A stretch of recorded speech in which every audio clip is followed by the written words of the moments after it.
নিজের বয়স নিয়ে খুব আফসোস হচ্ছে, মনে হচ্ছে ফেলে আসা দিনগুলো যদি আবার ফিরে পেতাম। শখের বয়সে নিজের কোনো শখই পূরণ করতে পারিনি, আর এখন পড়েছি সংসারের মায়ায়। নতুন ফার্নিচার আসার আগে যেভাবে বাসাটাকে গুছিয়েছি সবকিছু নিয়েই থাকছে আজকের ব্লগ।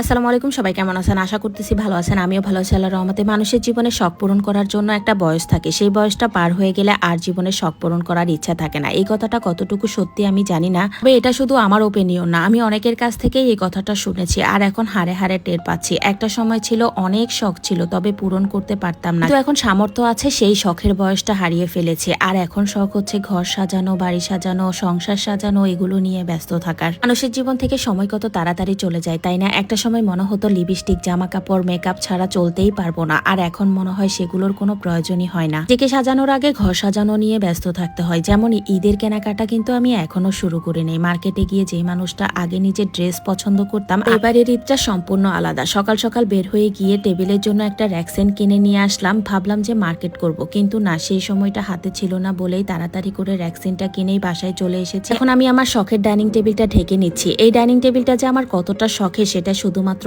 আমিই জানি। আমার নিজের টাকা দিয়েই কিনেছিলাম। যারা অরিজিনাল তুর্কি সোফা কাভার বা প্রিন্টেড সোফা কাভার, ডাইনিং টেবিলের কাভার কিনতে চান, তারা কিন্তু আমাদের পেজে চলে যেতে পারেন। আমাদের সর্বপ্রথম অরিজিনাল তুর্কি সোফা কাভার কিন্তু আমাদের কারখানাতেই। আমি আমাদের কারখানাটা পুরোটা ঘুরে আপনাদের সাথে শেয়ার করেছিলাম। মিস্টার মেমে চাকের সাথেও আপনাদের দেখা করিয়ে দিয়েছিলাম। যে কোনো কাভার চান না কেন, অবশ্যই আমাদের পেজে নক করলেই পেয়ে যাবেন।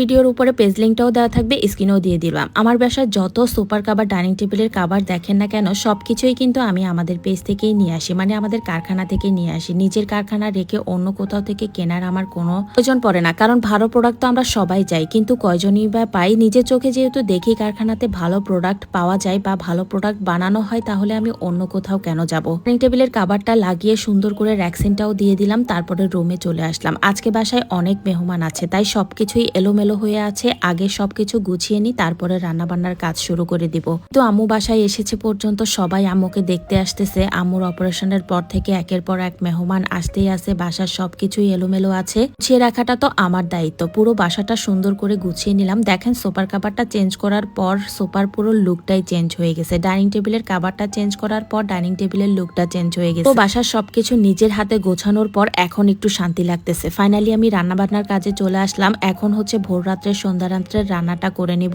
একসাথেই। আজকে আবার আম্মুকে নিয়ে হসপিটালে যেতে হবে ড্রেসিং এর জন্য, সেই জন্যই তাড়াতাড়ি করে 3টার আগে রান্নাটা শেষ করে নিব। যাই হোক, আজকে রান্না করব কাতল মাছ, পটল, আলুর একটা ঝোল তরকারি, তারপর হচ্ছে মুরগির মাংস। বেশি কিছু রান্না করব না, কারণ ইফতারির পরে সন্ধ্যা রাত্রে একদমই খাওয়া যায় না। কেন জানি আমার বাসায় কেউই খেতে চায় না। এদিকে মেহমানরা কত কিছু নিয়ে আসছে, দেখেন সবকিছুই হচ্ছে এখন আনপ্যাক করবো। তরমুজের সিজনে এখন সবাই মেবি চয়েস করে তরমুজটাই, তাই না? সব বাসায় যাওয়ার আগে কিন্তু দেখি তরমুজটাই হচ্ছে মেহমানরা নিয়ে আসে। যাই হোক, 2টা তরমুজ হয়েছে আমার, কালকে হচ্ছে 2টা নিয়ে আসছে আব্বু, আজকে 2টা নিয়ে আসছে মেহমানরা। এত তরমুজ খাওয়া হচ্ছে ইদানিং এর মধ্যে, মানে ইফতারির পর তরমুজ খেতে এত ভালো লাগে। যাই হোক, তরকারিটাও বসিয়ে দিলাম। আর এই হলো আমার মেহমানদের আনা খাবার, মানে ফল। আমার ফুপিরা যেহেতু এসেছে, ফুপিরাই এগুলো এনেছে। যাই হোক, তারপর হচ্ছে মুরগির মাংসটা বসিয়ে দিচ্ছি। এই দেশি মুরগিটা খেতে আমার কাছে অনেক বেশি ভালো লাগে। কার কার কাছে কেমন লাগে জানি না। এটা অবশ্যই দেশি মুরগি না, বড় যে লাল কক মুরগিগুলো আছে সেগুলোই হচ্ছে এগুলো। যাই হোক, খাবার টাবার রান্না করে চলে আসলাম ফল ফ্রুট কেটে নেওয়ার জন্য। ইফতারি রেডি করব। এখন আবার